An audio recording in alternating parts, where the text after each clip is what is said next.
Steelrising is the latest Souls-like game from Greedfall developer Spiders, and it's a lot of fun. One of the earliest decisions that you will make at the beginning of the game is what class to play as. There are 4 classes to choose, and in this video series I'm going to showcase each class, talk a little bit about what they are, how they work, some of the beginning weapons and strengths and weaknesses. In today's video we are going to jump in to the Dancer class and talk about all things Dancer.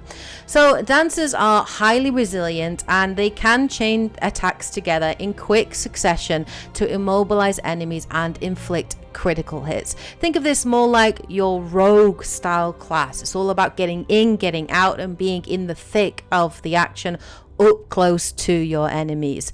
Of course, every class comes with its base starting stats, which are boosted, and for the Dancer, this of course is agility and vigor. You begin the game with agility +3. This increases immobilization damage and physical damage. Now, what is immobilization? It's important to understand what that actually is.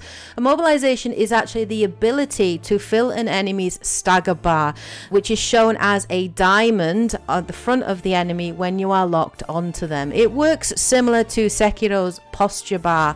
Once this enemy's stagger diamond is filled, this will leave the enemy immobilized, allowing you to unleash a critical attack with either R1 or R2, dealing bonus damage. So the Dancer is all about building up that stagger bar on the enemy and causing critical and physical damage.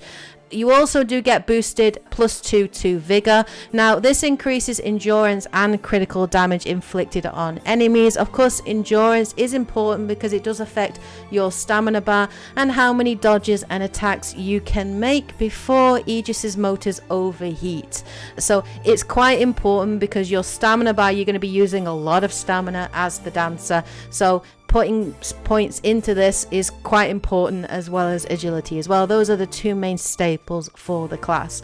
Let's talk a little bit about the starting weapons.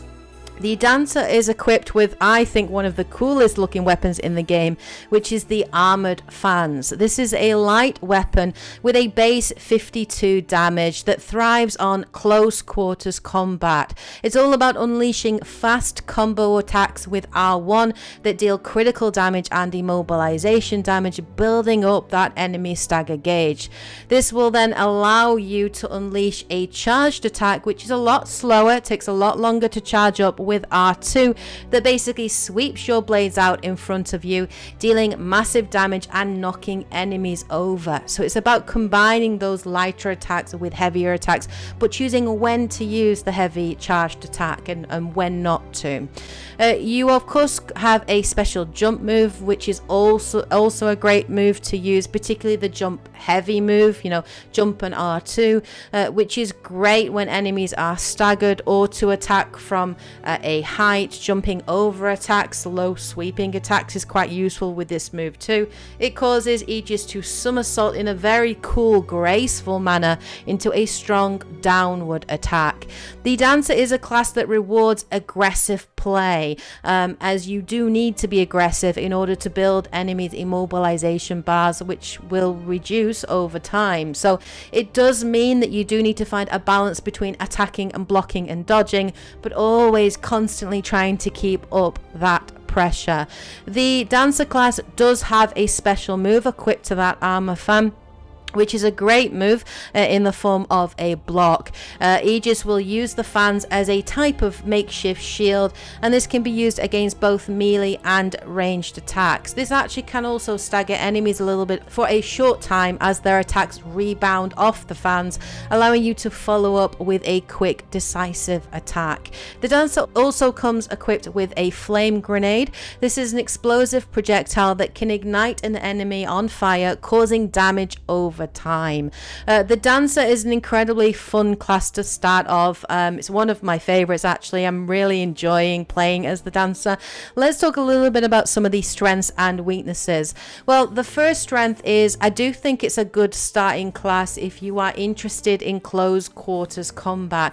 With the option of a blocking move, it can save your skin on occasion. So having that block does give you a little bit of reassurance when you are up close to an enemy. If you don't don't feel as confident with dodging and ducking and reading enemies' moves, you at least have that block as a fallback to, you know, save your skin if you are up close to an enemy. The combat, of course, is fast-paced and a lot of fun, and it does allow you to string together some pretty cool, fun combos. It is a class that you can really try new things with and experiment with, and that makes it a lot of fun. The Dancer class does also pair quite nicely with the Charlesville 1789 musket, which can be great for attacking and weakening enemies from range, so freezing them in place, allowing you to use your charged attack to deal huge damage and knock enemies back. This is actually a great tactic against bosses, and I've used it on several occasions with the Dancer. So trying to freeze that enemy and cause elemental damage and freeze them in place. Same with grenades as well. And then obviously then allowing you to use those heavier moves with your Dancer. But if you do want to get up close to a boss in its face, you do have the block ability, so you do feel a little bit more reassured in that way. Let's talk about some of the weaknesses of the Dancer. Well, one of the biggest weaknesses probably is that limited hitbox range of your attacks. It does make it very easy and very possible to miss attacks and to leave yourself open, and it does mean that you do have to get very close to your enemies, which for some can be an intimidating prospect if you don't feel as confident or you're not as familiar with Souls style combat. It does rely heavily on the player's ability to read your enemy's attack patterns and choosing when to block, when to dodge, and then when to attack. So it is all about getting that rhythm. Once you have that rhythm though, it's a lot of fun. Of course, one of the other major weaknesses is you probably will feel like a glass cannon to start with, and you will likely die a lot to begin with, as well as you do start to level up the class weapon and also learn the enemy's patterns. It's also important to note as well that you do need to keep an eye on that stamina bar. Good use of the stamina bar and good use of that rapid cooling function that Aegis has is really critical to this class, because you will find that you will run out of stamina very, very quickly early on until you level up that stamina bar. So it is good to equip mods to help manage overheating and rapid cooling.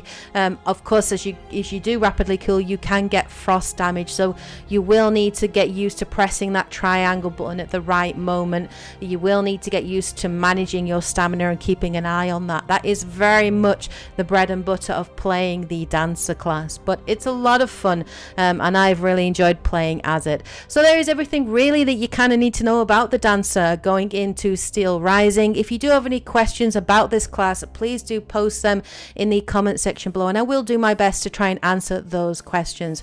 Hope you guys found this video series useful, informative, and interesting. If you did, please, you know, support the channel, like the video, comment, share. It really does go a long way.